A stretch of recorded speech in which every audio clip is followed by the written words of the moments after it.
Corps of signal 115-ാം വാർഷികവും കണ്ണൂർ സിഗ്നൽസിന്റെ 12ാമത് കുടുംബസംഗമവും നടന്നു. കണ്ണൂർ ശിക്ഷക് സദനിൽ നടന്ന പരിപാടി retired honorary captain M Vinod Kumar ഉദ്ഘാടനം ചെയ്തു.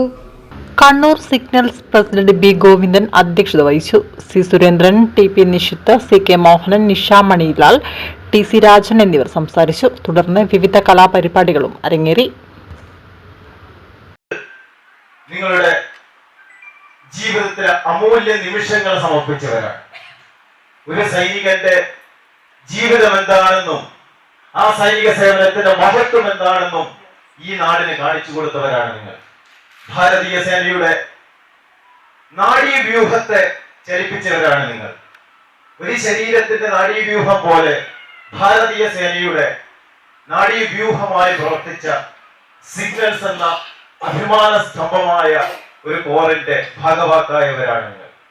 രാജ്യമെന്ന് ലോകത്തിലെ 5ാമത്തെ സാമ്പത്തിക ശക്തിയും ലോകത്തിലെ 3ാമത്തെ സൈനിക ശക്തിയും മാറിയിട്ടുണ്ടെങ്കിൽ അതൊക്കെ നിങ്ങളുടെയും കൂടി പരിശ്രമത്തിന്റെ ഭാഗമായിട്ടാണെന്നതിന്റെ തെളിവും ഉത്തമ ദൃഷ്ടാന്തവുമാണ്. കാരണം രാജ്യത്തിന്റെ വികസന പാതയിൽ നാം എന്തു നൽകി എന്ന് ചോദിച്ചാൽ ഒരേ ഒരു ഉത്തരവേ നമുക്ക് പറയാനുള്ളൂ. നമ്മുടെ ഇടനെഞ്ചിൽ കൈവച്ചുകൊണ്ട് പറയും, എന്റെ യൗവനം ഞാൻ എന്റെ രാജ്യത്തിന് സമർപ്പിച്ചു. ഈ ഭൂമിയിൽ മറ്റാർക്കും പറയാനാവാത്ത ഒരു ചരിത്രത്തിന്റെ ഭാഗമായവനാണ് ഞാൻ. ആർക്ക് പറയാൻ പറ്റും എന്റെ യൗവനം ഞാൻ എന്റെ രാജ്യത്തിന് സമർപ്പിച്ചു എന്ന്?